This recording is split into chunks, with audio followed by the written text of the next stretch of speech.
اعوذ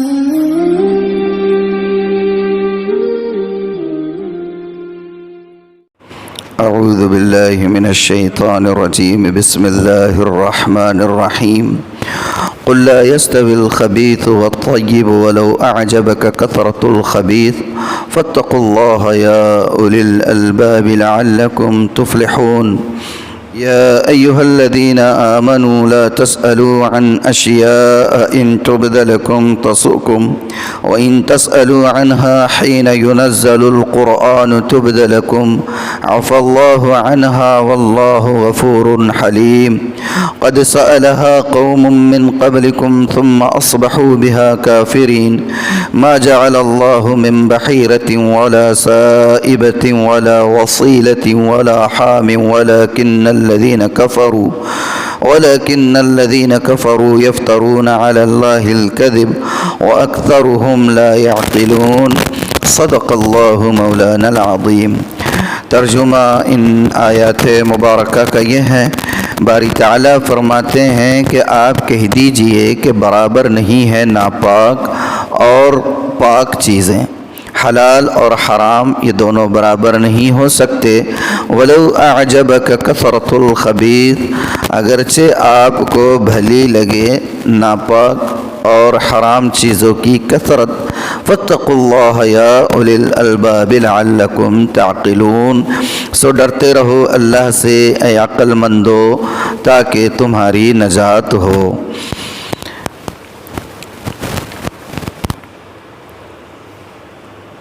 اگلی آیت مبارکہ کا ترجمہ ہے، اللہ تعالیٰ فرماتے ہیں یا ایھا الذین آمنوا لا تسألوا عن اشیاء ان تبد لکم تسؤکم، اے ایمان والو مت پوچھو ایسی باتیں کہ اگر تم پر وہ کھول دی جائیں تو تم کو بری لگنے لگے۔ وَإِن تَسْأَلُوا عَنْهَا حِينَ يُنَزَّلُ الْقُرْآنُ، اور اگر پوچھو گے یہ باتیں ایسے وقت میں کہ قرآن نازل ہو رہا ہے، تبد لکم تو تم پر ظاہر کر دی جائے گی، عفا اللہ عنہا اللہ نے ان سے درگزر کر دی جو اس سے پہلے ایسی باتیں ہو چکی ہیں، واللہ غفور حلیم، اور اللہ تعالیٰ بخشنے والے ہیں اور بردبار ہیں۔ قد سألہا قوم من قبلکم، ایسی باتیں پوچھ چکی ہے ایک جماعت تم سے پہلے۔ حضرت صالح سے ان کی قوم نے سوال کیا تھا، حضرت صالح نے کہا تھا ایمان لے آؤ، اوٹ پٹانگ باتیں کی، کہا کہ پہاڑ سے نکالو اونٹنی کو، اگر اونٹنی پہاڑ سے نکل گئی تو بات مان لیں گے۔ تو ایسی اونٹ پٹانگ باتیں تم سے پہلے قوم پوچھ چکی ہیں۔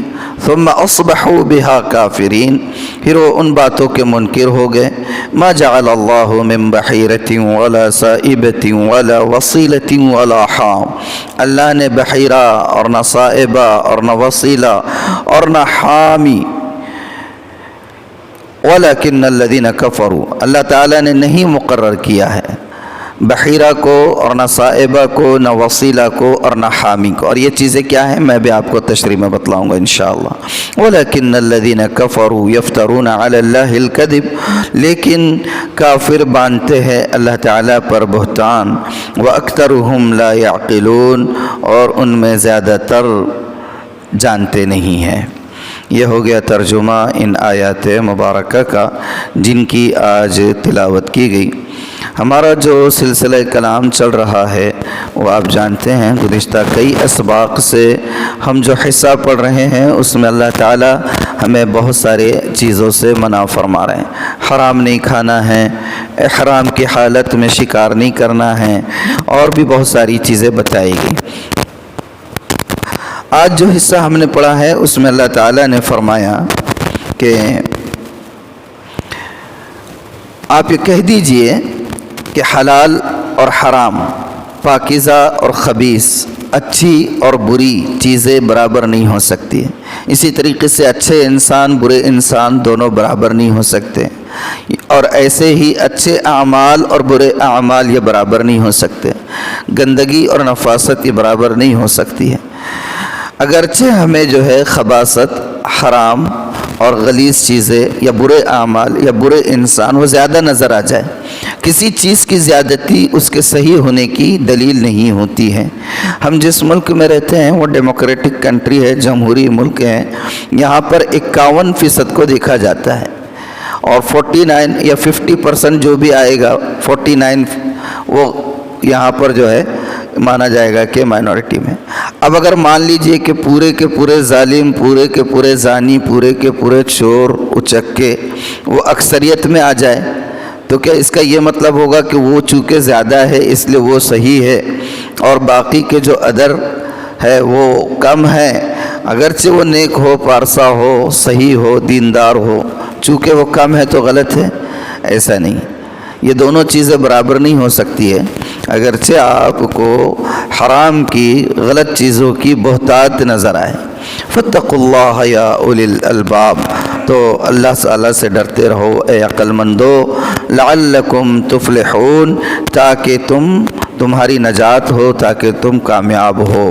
اکثریت کا کوئی ٹرینڈ چل رہا ہے، اکثریت کا کوئی فیشن چل رہا ہے، اکثریت کا کوئی معاملہ چل رہا ہے اور وہ چیز ہماری شریعت سے ٹکراتی ہے، میل نہیں کھاتی ہے، تو اس کا یہ مطلب نہیں کہ وہ اکثریت میں ہے، وہ کر رہے تو ہمیں بھی کرنا چاہیے. نہیں، چلو تم ادھر کو ہوا ہو جدھر کی، یہ والا معاملہ دین اسلام کے ماننے والوں کو زیب نہیں دیتا ہے، بلکہ جائز نہیں ہے. زیب کیا دے گا؟ جائز نہیں ہے. ہمارا وتیرہ تو یہ ہونا چاہیے، ہمارے لیے سب سے بہترین نمونہ اور رول ماڈل ہمارے آقا حضرت محمد مصطفیٰ صلی اللہ علیہ وآلہ وسلم کی ذات اقدس ہے. اس کے بعد اللہ تعالیٰ نے فرمایا یا ایھا الذین آمنوا لا تسألوا عن اشیاء ان تبد لکم تسؤکم، اے ایمان والو مت پوچھو ایسی چیزیں کہ اگر تمہیں ظاہر کر دی جائے تو تمہیں بری لگنے لگے. بہت سے لوگوں کا مزاج ہوتا ہے حرام حلال کی تمیز تو کرتے نہیں ہیں، لیکن اوٹ پٹانگ سوالات بہت کرتے رہتے، بہت اوٹ پٹانگ. ارے مولانا وہ نوح علیہ السلام کی کشتی جب وہ پانی ختم ہو گیا تھا تو کہاں آ کر رکی تھی، اور وہ اس میں کون کون سے جانور چڑھے تھے، کون کون سے باقی تھے. ارے بھئی تجھے کیا کرنے کا، تیرے قبر میں کیا آ کے وہ پوچھنے والے، وہ بیچارے دو متعین ہیں تو اونٹ پٹانگ سوالات. ادھر دیکھے چہرے پر داڑھی نہیں، حرام کام میں ہر لمحہ ضائع ہو رہا ہے اور مسائل پوچھتے یہ کرے تو جائز ہے کیا، وہ کرے تو ناجائز ہے کیا. ارے جائز اور ناجائز کے بچے پہلے حرام کو تو سمجھ کہ ہر لمحہ جو ہے حرام میں گزر رہا، داڑھی نہیں ہے چہرے پر، اللہ کے رسول صلی اللہ علیہ وسلم کی سنت مبارکہ کو ذبح کرتے رہتا ہے اور سوال کرتے. اونٹ کھا جاتے اور مچھر کے بارے میں سوال کرتے ہیں. یہی آج کیفیت ہے. اللہ تعالیٰ فرما رہے ہیں کہ ایسے اوٹ پٹانگ سوالات مت کیا کرو. اللہ کے رسول صلی اللہ علیہ وسلم کے پاس بھی آ جایا کرتے تھے ایسے بسا اوقات منافقین، زیادہ تر منافقین بہت سارے اونٹ پٹانگ سوالات لے کر آتے تھے. کبھی کبھار کچھ صحابہ اپنی سادگی میں بھی پوچھ لیا کرتے تھے. مثال کے طور پر حجۃ الوداع کے موقع پر ایک صحابی حضرت میں نام بھول رہا ہوں، حجۃ الوداع کے موقع پر ایک صحابی نے اللہ کے رسول صلی اللہ علیہ وسلم سے کہا اللہ کے رسول اب یہ حج ہر سال کرنا ہوگا کیا، آپ خاموش رہیں. تو انہوں نے دوسری مرتبہ پھر پوچھ لیا اللہ کے رسول یہ حج ہر سال کرنا ہوگا، اب دوبارہ بھی خاموش رہ گئے. تیسری مرتبہ پھر سوال کیا تو تب آپ غضبناک ہو گئے اور آپ نے کہا کہ اللہ کے بندے اگر تم کوئی بات پوچھ رہے اور میں خاموشی اختیار کر رہا ہوں تو تم کو خاموش ہو جانا چاہیے. اگر میں یہ کہہ دیتا کہ ہاں ہر سال کرنا ہے تو میرے کہنے پر اللہ تعالیٰ اس حج کو ہر سال کے لیے فرض کر دیتا ہر مومن پر. پھر کیا کرتے؟ جتنا کہا گیا اتنا کرنا، آپشن نہیں بڑھانا. آپشن بڑھا دیے تو بعد میں وہ چیز مینڈیٹری ہو جاتی، لازمی ہو جاتی. آپ بہت سے رہتے باس کو خوش کرنے کے لیے، مالک کو خوش کرنے کے لیے اور اپنی سپیریئر اتھارٹی جو رہتی ہے اس کو خوش کرنے کے لیے کام کچھ دو تو زیادہ آپشن نکال کے بتاتے. سر ایسا کرے تو ویسا ہوں گا کیا، ایسا کر کے دیکھیں گے کیا، ویسا کر کے دیکھیں گے کیا. تو غالب نے کہا تھا ڈبو یا مجھ کو ہونے نہ میں ہوتا تو کیا ہوتا، وہ والا معاملہ ہوتا. زیادہ آپشن نہیں دینا، کام اچھا کرنا، یہ نہیں ہے کام نہیں خراب کرنا، لیکن آپشن زیادہ نہیں دینا، جتنا کہا گیا اتنا ہی کرنا. ایک صاحب ہے اللہ کے رسول صلی اللہ علیہ وسلم خطبہ ارشاد فرما رہے تھے، تقریر فرما رہے تھے، منافق تھا وہ بندہ. کہا کہ اللہ کے رسول بتائیے میری اونٹنی کہاں گئی، میری اونٹنی کہاں گم ہو گئی. اللہ کے رسول نے کہا مجھے کیا پتہ ہے تمہاری اونٹنی کہاں گم ہو گئی. تو منافق تھا، تو دندناتا ہوا باہر نکل گیا، دندناتا ہوا مسجد سے باہر نکلا، اور باہر نکلتے ہوئے اس کی زبان پر جو الفاظ ہے یخبرنا بالسماء، کہ ہمیں آسمانوں کی خبریں دیتے ہیں. کیا تو آسمانوں کی خبریں دیتے ہیں کہ جنت ہے، دوزخ ہے، ایسا ہوگا اور حساب ہوگا اور کتاب ہوگا، اور کیا تو اونٹ ہمارا کہاں گمے الگ وہی نہیں بتا رہے. انا للہ و انا الیہ. منافق تھا. کیا تھا؟ ہاں، پوچھا کیا سوال؟ مجھے بتائیے میری اونٹنی گم ہو گئی، وہ اونٹنی کہاں گئی؟ اب اللہ کے رسول نے کہا مجھے کیا پتہ ہے. تو ایسا جو ہے تو حفوات بکتا ہوا نکل رہا تھا. حضرت جبرائیل آئے اور حضرت جبرائیل نے اللہ کے رسول صلی اللہ علیہ وسلم کو بتلایا. اس سے کیا سمجھ میں آتا ہے؟ اللہ کے رسول صلی اللہ علیہ وسلم کو غیب کا علم نہیں تھا. ہم بہت سے لوگ کہتے ہیں نا اللہ کے رسول کو غیب کا علم تھا. نہ، اللہ کے رسول صلی اللہ علیہ وسلم کو غیب کا علم اتنا ہی تھا جتنا اللہ تعالیٰ نے آپ کو عطا فرمایا تھا. ہر چیز کا علم آپ کو نہیں تھا. جو ہونے والا ہے، جو ہو چکا ہے، جو ہوگا، جتنا اللہ نے بتایا بس اتنا علم تھا. حضرت جبرائیل آئے اور کہا کہ اس کو بتا دو اس کی اونٹنی کہاں ہے.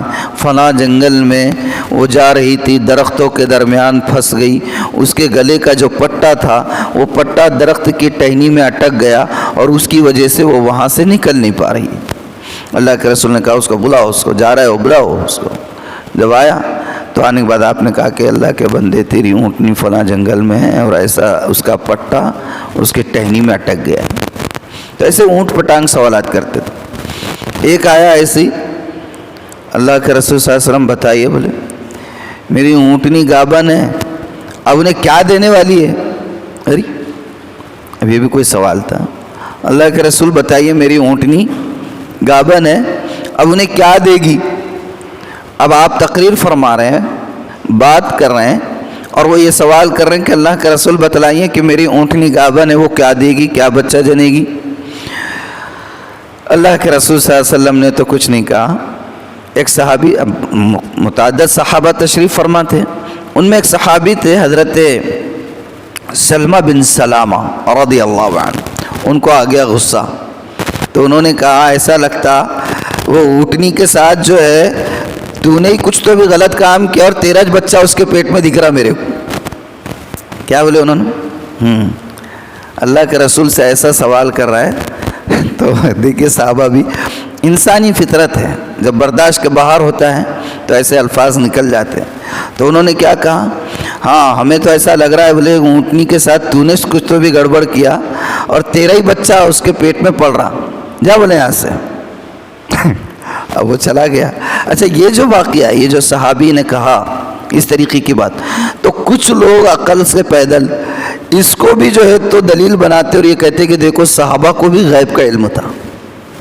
حالانکہ ویسا نہیں تھا. انہوں نے غصے میں بات کہی. انہوں نے کیا کہی اس سمے؟ انہوں نے کہا، کہنے لگ گئے کچھ لوگ ہمارے بھائی کہ بھئی دیکھو اللہ کے رسول تو اللہ کے رسول، سرکار تو سرکار کے غلاموں کو بھی غیب کا علم ہوتا ہے. بولے کیسے؟ دلیل؟ تو دلیل دیکھو. بولے صحابی نے بیٹھے بیٹھے کہہ دیا کہ تو نے جو ہے اس کے ساتھ بدفعلی کی اور تیرا نطفہ اس کے اندر پڑ رہا ہے. ارے بھائی، جیسے آدمی کبھی کبھار غصے میں بول دیتا ہے.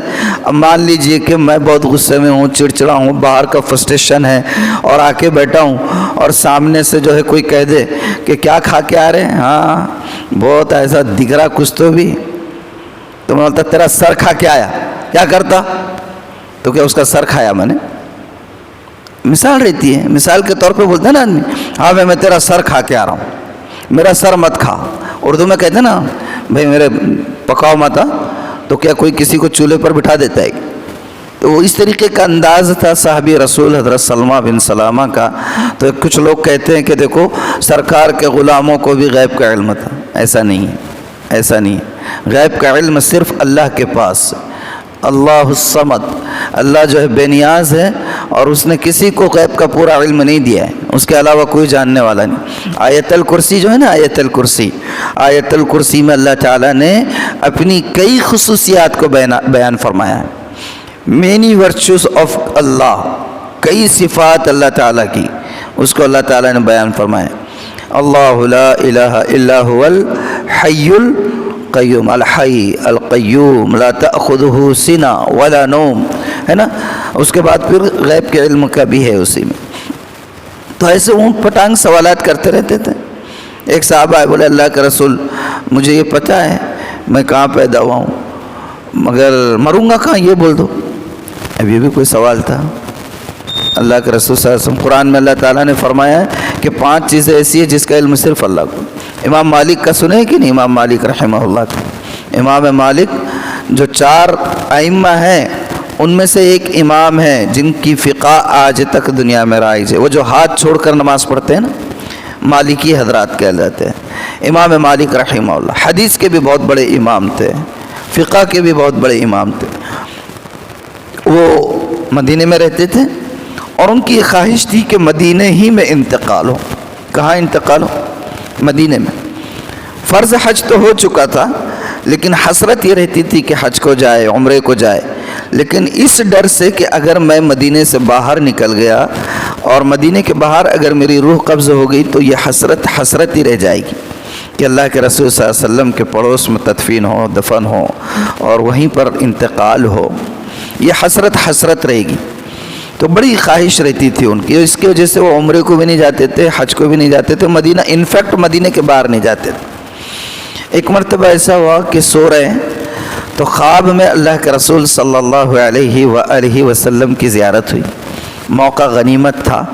حضرت نے پوچھ لیا اللہ کے رسول صلی اللہ علیہ وسلم بتائیے کہ میری موت کہاں ہوگی؟ میں یہ چاہتا ہوں کہ میری موت مدینے ہی میں ہو، تدفین یہیں آپ کے جوار میں ہوں.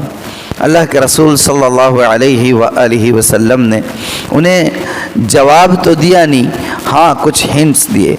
اس طریقے سے آپ نے صرف اشارہ فرما دیا، ایسے اشارہ فرما دیا.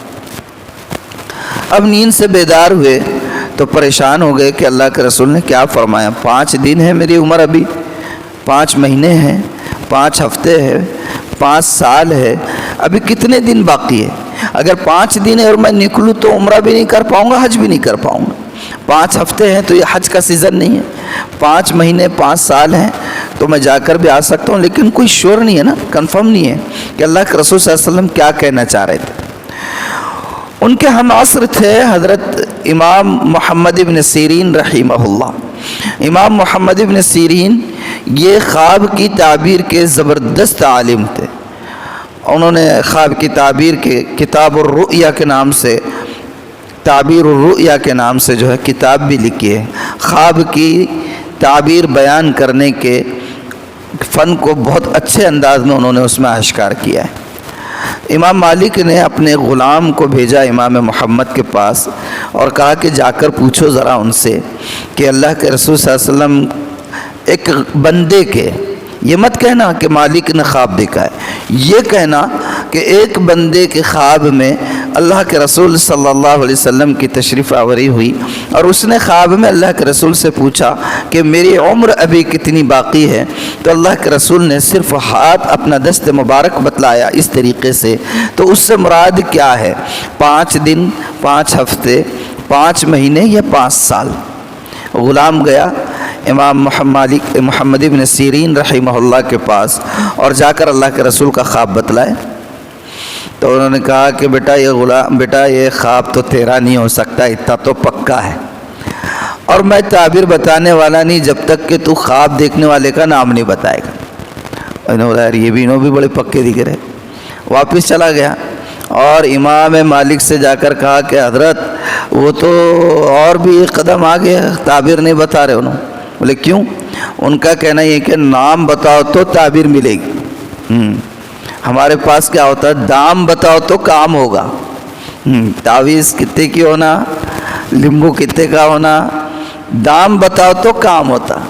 وہاں ویسا نہیں تھا. انہوں نے کہا نام بتاؤ تو پھر تعبیر. امام مالک نے کہا مجبوری ہے بھائی، اب کیا کر سکتے، بڑے میاں کے آگے جا نہیں سکتے، جاؤ نام بول دو جا کر. وہ گئے غلام اور کہا کہ یہ خواب امام مالک نے دیکھا ہے. تو محمد ابن سیرین رحمہ اللہ نے کہا کہ مجھے اسی وقت لگ گیا تھا کہ خواب مالک ابن دینار کے علاوہ کوئی نہیں دیکھ سکتا ایسا خواب. کہا کہ جاؤ بتا دو مالک کو کہ یہ خواب اللہ کے رسول نے جو دست مبارک سے اشارہ فرمایا ہے تو وہ 5 دن 5 ہفتے 5 مہینے یہ 5 سال کی طرف نہیں ہے بلکہ قرآن کی آیت مبارکہ کی طرف اشارہ ہے جس میں اللہ تعالیٰ نے فرمایا ان اللہ عندہ علم الساعہ وینزل الغیث کہ اللہ تعالیٰ نے اس آیت میں 5 چیزوں کا تذکرہ فرمایا ہے. اللہ تعالیٰ نے کہا کہ بے شک اللہ ہی کے پاس ہے قیامت کا علم. یہ قیامت کب واقع ہوگی یہ اللہ کے علاوہ کوئی نہیں بتا سکتا. دوسرا یہ بارش جو نازل ہوتی ہے آج کل پریڈکشنز دے دیتے ہیں سائنٹسٹ حضرات لیکن کون سی بارش زمین پر گرے گی تو اس کے اثرات سے زمین سے غلہ اگے گا کیا یہ بتا سکتے آپ؟ کون سی بارش مفید ثابت ہوگی کون سی مضر ثابت ہوگی یہ نہیں بتلا سکتے. اور یہ جو پریڈکشنز بھی ہوتے ہیں یہ پریڈکشن بھی تو اللہ کے بنائے ہوئے نظام کو دیکھ کر بتاتے ہیں کہ یہ جو سمندروں سے بخارات اٹھتے ہیں اور وہ ان کا جو گراف ہوتا ہے جمع ہونے کا اور وہ جو گلیشیئرز وہاں سے نکلتے ہیں اس کو مینیج کر کے اس کو کیلکولیٹ کر کے وہ لوگ بتاتے کہ ہواؤں کی رفتار اتنی ہے اور پہاڑوں پر اور اوپر جو یہ بخارات اڑے ہیں اور اٹھ کر اتنے جمع ہیں یہ جو پریشر ہوا کا ہے اس پریشر سے اتنے ابر چل سکتے اتنی رفتار میں چل سکتے اس لیے اتنی بارش ہو سکتی. لیکن یہ نظام تو اللہ کا بنایا ہوا ہے نا تمہارا اپنا کہاں کا ہے کس کا نظام ہے؟ ہاں بارش کیسے ہوتی ہے؟ سمندر سے جو اٹھ کر جاتا ہے پانی دھواں بن کر وہی جا کر جمع ہوتا ہے اوپر اور پھر وہ ابر کی شکل میں اللہ تعالیٰ کے حکم سے نازل ہوتا ہے. کہا کہ قیامت کا علم اللہ کو. بارش کب ہوگی کتنی ہوگی مفید ہوگی مضر ہوگی اللہ کا علم. اسی طریقے سے ماں کے پیٹ میں کیا ہے اب تو آپ سونوگرافی کے ذریعے سے اس کا جینڈر پتہ کر لے سکتے ہو لیکن وہ بچہ پیدا ہو کر ماں باپ کے لیے آنکھوں کا سرما آنکھوں کی ٹھنڈک بنے گا یا جو ہے درد سر بنے گا یہ بتا سکتے آپ؟ ڈی این اے میں پہلے سے چیک کر کے سونوگراف سے بتا سکتے کہ نیک ہوگا بد ہوگا والدین کا فرما بردار ہوگا یا نافرمان ہوگا اور اچھا بنے گا یا جو ہے تو ظالم سنگھ بن کے جو ہے تو دنیا کو پریشان کریں گا یہ بتا سکتے. ہاں تو 5 چیزوں کی طرف اشارہ. بہرحال اللہ تعالیٰ بات کدھر سے کدھر چلی گئی. اللہ تعالیٰ فرما رہے ہیں کہ ایمان والو لا تسألوا عن اشیاء ان تبد لکم تسؤکم. ایمان والو مت پوچھا کرو ایسی باتیں کہ اگر ظاہر کر دی جائے تو پھر تمہیں بری لگی. ایک صاحب آئے میرے ابا کا نام کیا ہے اللہ کے رسول نے بتا دیا. پھر کچھ ایسی ایک صاحب آئے اللہ کے رسول میرے باپ کا نام کیا ہے آپ نے جو صحیح باپ کا نام تھا بتا دیا معلوم ہوا کہ وہ ولد الزنا نکل گئے باپ کوئی اور ہی نکل گیا تو عیب چھپا ہوا تھا ایسا ہے. کہا کہ اگر ظاہر کر دیا جائے تو پھر برا لگے گا اس لیے اونٹ پٹانگ سوالات نہیں کرنا جتنی ضرورت ہے وہی سوال کرنا. ادھر ادھر کی مولانا یہ بولو مولانا وہ بولو مولانا کے پاس غیب کا علم نہیں اور مولانا کے پاس جبرائیل آتے نہیں ہیں جو روزمرہ کی چیزیں وہ جانتے مولانا دوسری چیزیں کچھ نہیں جانتے. وَإِن تَسْأَلُوا عَنْهَا حِينَ يُنَزَّلُ الْقُرْآنُ اور اگر پوچھو گے یہ باتیں ایسے وقت میں کہ قرآن نازل ہو رہا ہے تُبْدَ لَكُمْ تو تم پر ظاہر کر دی جائے گی. عَفَى اللَّهُ عَنْهَا اللہ نے ان سے درگزر کر دی جو پہلے اب اس سے پہلے ہو گیا اب نہ پوچھا کرے اب جو ہے نہ پوچھا کرے. واللہ غفور حلیم اور اللہ تعالیٰ بخشنے والا ہے تحمل کرنے والا ہے. اللہ کے رسول نے فرمایا من حسن اسلام المرء ترکہ ما لا یعنی انسان کے اسلام کے بہترین ہونے کی علامت یہ ہے کہ وہ لا یعنی چیزوں کو چھوڑ دے غیر ضروری باتوں میں پڑنا ہی نہیں ہے. جن کا سوال حشر کے میدان میں ہم سے نہیں ہوگا اس کے بارے میں جستجو میں نہیں پڑنا اور عموماً قوم ہماری جن چیزوں کا سوال ہم سے نہیں ہونے والا ہے اس کے بارے میں زیادہ کرتے ہیں اور جن کا سوال ہونے والا ہے اس کو پیٹ پیچھے ڈال کے بھاگتے پھرتے ادھر سے ادھر. یہی حال ہے آج 99.9%. جن کا سوال ہوگا حشر میں، جن کے بارے میں سوال ہوگا قبر میں، اس کی فکر نہیں، اور جس کا کوئی مطلب نہیں ہے، جس کے بارے میں ہم سے پوچھا نہیں جائے گا، ان کے بارے میں پوچھتے رہتے۔ وہ یزید کو کیا بولنا، یزید کیسا ہے، وہ امیر معاویہ رضی اللہ عنہ کے بارے میں کیا خیال ہے، وہ صحابہ آپس میں کیوں لڑے تھے، وہ ان کی کیا تاریخ ہے، ارے بھائی تو کیا کرنے کا ہے، تو اپنا کام کرنا۔ اللہ تعالیٰ پوچھیں گے کیا، وہ غزوہ صفین میں کتنے مرے تھے، ان میں کون حق پہ تھا، کون بول، نہیں تو تیرے کو جو ہے تو اٹھا کے جہنم میں ڈال دیں گے، ایسا ہوگا کیا، ہم سے پوچھا نہیں جائے گا، تو وہ چیزوں میں نہیں پڑنا۔ حضرت حسین کا اقدام صحیح تھا، غلط تھا، صحیح تھا، لیکن جن چیزوں کا سوال ہم سے نہیں، اس کی ٹو میں نہیں جانا۔ ہاں تحقیق کے لیے اگر آپ معلومات کے لیے حسن زن سے، حسن نیت سے کریں، الگ چیز ہے۔ قد سألها قوم من قبلکم، تم سے پہلے بھی جو ہے تو ایک قوم ایسی اٹھ پٹانگ سوالات کرتی رہی۔ حضرت صالح علیہ السلام دین کی دعوت دے رہے، کہا کہ ہاں کیسے قبول کریں گے، نہیں قبول کرتے ہیں، قبول کرتے ایک شرط پہ۔ کیا شرط ہے؟ یہ جو پہاڑ دکھ رہے نا جتنے بھی، وقت پہ ہم بتائیں گے ایک پہاڑ کی طرف کوئی سے بھی اشارہ کریں گے، وہ پہاڑ پھٹنا، اس میں سے اونٹنی نکلنا، تو تمہاری بات مانتے۔ حضرت صالح نے کہا اچھا پکا، صحیح بول رہے، اگر میں نے اشارہ کر دیا اللہ کے حکم سے، اللہ سے دعا کی اور اللہ نے معجزہ بتا دیا، اگر کیونکہ یہ ساری چیزیں جو تم سنتے ہو پچھلے، یہ اللہ کے معجزات ہیں، ہمارے اس میں کوئی عمل دخل نہیں ہے۔ اگر اللہ نے ایسا معجزہ دکھا دیا تو مان لو گے؟ کہا کہ ہاں بالکل مان لیں گے، کیوں نہیں مانیں گے۔ حضرت صالح نے اللہ تعالیٰ سے دعا کی اور اللہ کے حکم سے قوم کو ایک تاریخ بتا دی، ہاں فلاں تاریخ کو فلاں وقت میں کھلے میدان میں آ جانا، جس پہاڑ کی طرف اشارہ کرو گے میں اس پہاڑ سے اللہ سے دعا کروں گا اور اللہ تعالیٰ وہاں سے اونٹنی نکال دیں گے۔ پھر ایمان لے آنا، ہاں ہاں بالکل لائیں گے۔ سب بچے، عورتیں، بوڑھے سب جمع ہو گئے، ایک پہاڑ پر ہاتھ رکھا، اشارہ کیا، یہاں سے نکالو اونٹنی۔ حضرت صالح نے دعا کی، پہاڑ پھٹ گیا، اس میں سے اونٹنی نکل گئی۔ اب چاہیے تو یہ تھا کہ ایمان فوراً قبول کرتے، کہا کہ ہاں یہ اثرات جادو کے ہیں، بہت دیکھے ایسے، ایک سب تماشا ہے۔ اللہ تعالیٰ وہی کہہ رہے، تم سے پہلے قوم ایسے ہی پوچھ چکی ہے، اونٹ پٹانگ سوالات۔ ثم اصبحوا بها کافرین، پھر ان باتوں کا انہوں نے انکار کر دیا۔ اب آگے اللہ تعالیٰ فرما رہے، ما جعل اللہ من بحیرۃ ولا صائبۃ ولا وصیلۃ ولا حام، اللہ نے مقرر نہیں کیا ہے بحیرہ۔ بحیرہ کیا ہے؟ زمانے جاہلیت میں مشرکین مکہ کچھ اونٹنیوں کے دودھ کو اپنے آقاؤں کے نام، یعنی اپنے معبودوں کے نام، بتوں کے نام پہ وقف کر دیتے، اس کا دودھ پیتے نہیں تھے، لے جا کے وہ وہاں پر جیسے ابھی ڈال دیتے۔ کس پہ ڈالتے وہ؟ ہاں وہ شیو لنگ کے اوپر ڈالتے۔ کیسی قوم ہے بھی، اللہ رحم کرے، کن کن چیزوں کی پوجا کرتی، کچھ باقی نہیں رہا، کچھ باقی نہیں رہا، اس پہ دودھ ڈالتے رہتے اور لاکھوں لیٹر دودھ ضائع کر دیتے۔ اللہ کی نعمت، وہ وہیں سے چلے آ رہا ہے یہ سلسلہ ہی۔ تو خیر وہ تو وہ پھر بھی اچھے تھے، ان سے تو اچھے تھے، کم سے کم ایسی کچھ بھی فالتو چیزوں کی پوجا تو نہیں کرتے تھے۔ دیکھو تعجب ہے۔ تو بحیرہ کہتے ہیں اس اونٹنی کو جس کا دودھ مشرکین مکہ اپنے بتوں کے لیے وقف کر دیتے تھے، استعمال نہیں کرتے تھے۔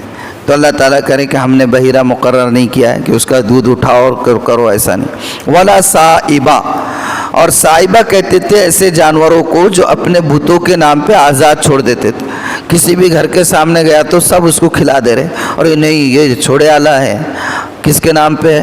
ود کے نام پہ، یہ کس کے نام پہ؟ یغوث کے نام پہ، یہ کس کے نام پہ؟ نصر کے نام پہ، ایسا لات کے نام پر، عزا کے نام پر، فلاں کے نام پر، لکشمی کے نام پر، اور پتہ نہیں کس کس کے نام پر۔ اچھا ہے اللہ کا کرم ہے، اپنے کو معلوم بھی نہیں ان کے نام، والحمدللہ علی ذلک۔ آج بھی چھوڑتے نا سانڈ، سانڈ کہتے ہیں اس کو، وہ سانڈ جس کے بھی گھر کے سامنے جاتا انہیں بڑی عقیدت سے گھر میں سے کچھ نہ کچھ تو بھی لا کے دیتے اور انہیں کھاتا۔ تو ایسے سانڈ کو بھی اللہ تعالیٰ نے مقرر نہیں کیا ہے۔ ولا صائبہ، آپ صائبہ کا ترجمہ سانڈ سے کر سکتے ہو، چھوڑ دیا جاتا ہے اللہ کے نام، یعنی کہ بتوں کے نام پر۔ ولا وسیلہ، اور نہ وسیلہ، اور نہ حام۔ وسیلہ کون سے جانور کو کہتے ہیں؟ ذرا میں دیکھ کر بتلا دیتا ہوں، میرے ذہن میں نہیں ہے وسیلہ کا۔ ہاں، وسیلہ کہتے ہیں ایسی اونٹنی جو صرف جو ہے مادہ جانوری جنتے رہی، نر اس سے بچے ہی نہیں ہو رہے، تو اس کو بھی وہ بولتے تھے ارے بھائی بہت فائدہ مند ہے یہ، اس کو کر دیے بھگوان کے نام پہ، اس کو کر دیے بدھ کے نام پر۔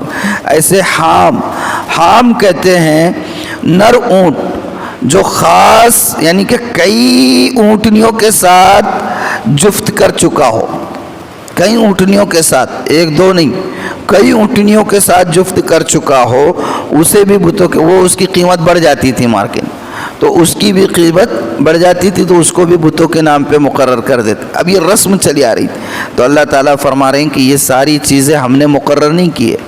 ما جعل اللہ من بحیرہ، اونٹنی کا دودھ یا سانڈ یا نر مادہ بچے جننے والی اونٹنیاں، یا اسی طریقے سے کئی اونٹنیوں کے ساتھ جفت کر چکا اونٹ، یہ سب ہم نے مقرر نہیں کیا ہے۔ وَلَكِنَّ الَّذِينَ كَفَرُوا يَفْتَرُونَ عَلَى اللَّهِ الْكَذِبَ، لیکن یہ ہے بات کہ کافر لوگ اللہ پر افطرا باندھتے ہیں۔ وَأَكْثَرُهُمْ لَا يَعْقِلُونَ، اور ان میں سے زیادہ تر جانتے نہیں۔ آج بھی ہے نا ہمارے پاس یہ چیزیں ہے یا نہیں ہے؟ آج بھی ہے۔ شادی ہوئی تو بہو کو پہلے گھر پہ نہیں لاتے، پہلے بڑے پہاڑ پہ لے جاتے۔ کہاں لے جاتے؟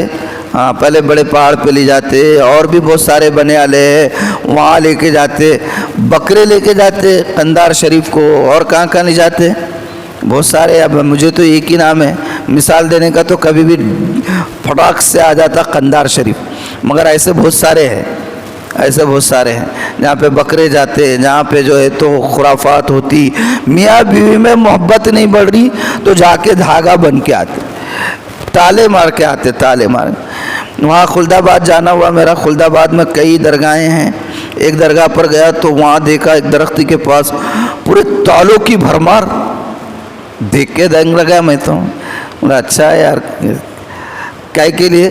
تو بولے ایسا اگر باندھ دیے تو میاں بیوی کی محبت میں کتنا بھی بڑا ظالم سنگ رہو، کیسا بھی کالا جادو کرنے والا، انہیں کچھ کر نہیں سکتا، تالا لگ گیا یہاں پر۔ ایسے ایسے عقیدے، اللہ حفاظت فرمائے۔ اللہ کا شکر ہے اس نے دین اسلام میں بھی پیدا فرمایا، اور اس کے ساتھ ساتھ صحیح مسلک اور منہج پر چلنے والوں میں سے بھی بنایا۔ والحمدللہ علی ذالک، اللہ تعالیٰ سے دعا ہے کہ اللہ تعالیٰ اسلام پر زندہ رکھے، ایمان پر خاتمہ نصیب فرمائے۔ والحمدللہ علی ذالک، یہاں تک ہمارا ہو چکا ہے۔ اب اگر اللہ تعالیٰ حیات مستعار عطا فرمائے اور توفیق شامل حال رہی تو انشاءاللہ آئندہ حصہ کل پڑھیں گے۔